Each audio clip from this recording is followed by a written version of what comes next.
మర్చిపోతున్నారు. మీరు అరిచి సినిమాలు సరదా, నిజంగా మనస్ఫూర్తి చెప్తున్నా, మీకు సినిమాలకి రావాలన్న రోడ్లు ఉండాలి కదా.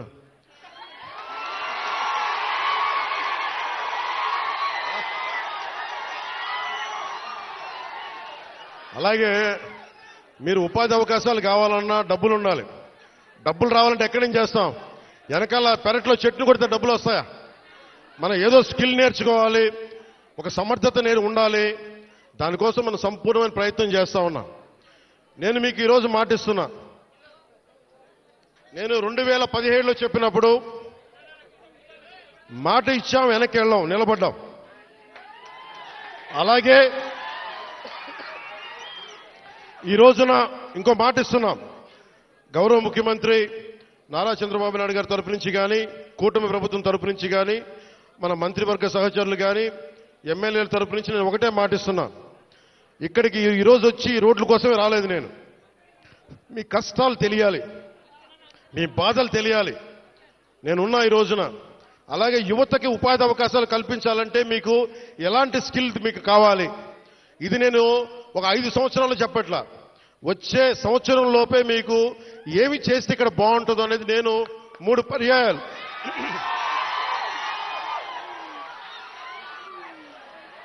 నేను 6 నెలలు అయింది ప్రభుత్వం వచ్చి.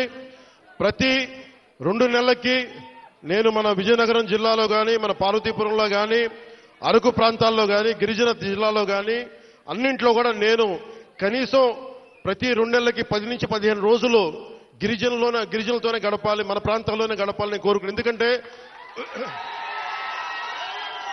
మీ అభివృద్ధి నాకు చాలా అవసరం. మీరు ఆనందంతో ఉండాలి. 70 సంవత్సరాల తర్వాత కూడా ఇంకా మీరు మందులకి, ఇంకా మీరు రోడ్లకి, ఇంకా మీరు ఉపాధి అవకాశాలకి బాధపడుతుంటే చలించే వ్యక్తి నేనున్నాం, దానికి స్పందించే వ్యక్తి ముఖ్యమంత్రి గారు ఉన్నారు. మా ఇద్దరి బాధకి మీకు న్యాయం చేయడానికి నరేంద్ర మోదీ గారు ఉన్నారు. మేమందరం మేము ముగ్గురం మీ బాధలను అర్థం చేసుకొని, నేను వాళ్ళందరి తరపున క్షేత్రస్థాయిలో మన మంత్రివర్గ సహచరులతోటి, ఎమ్మెల్యేల తరపున అందరితోటి కలిసి నేను ప్రతి గ్రామం పర్యటించి కష్టాలు తెలుసుకొని, కొంతమంది పెద్దల్ని పిలిచి అవసరమైతే ఎలాంటి అభివృద్ధి ఇక్కడ అద్భుతంగా ఉంది. చూస్తూ ఉంటే చాలా అద్భుతంగా ఉంది. ఉదాహరణకి ఇలాంటి ఇల్లున్న చోట మంచి ఇల్లు చేసి,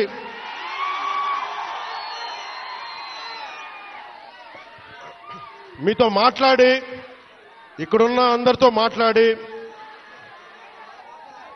కూర్చోండి.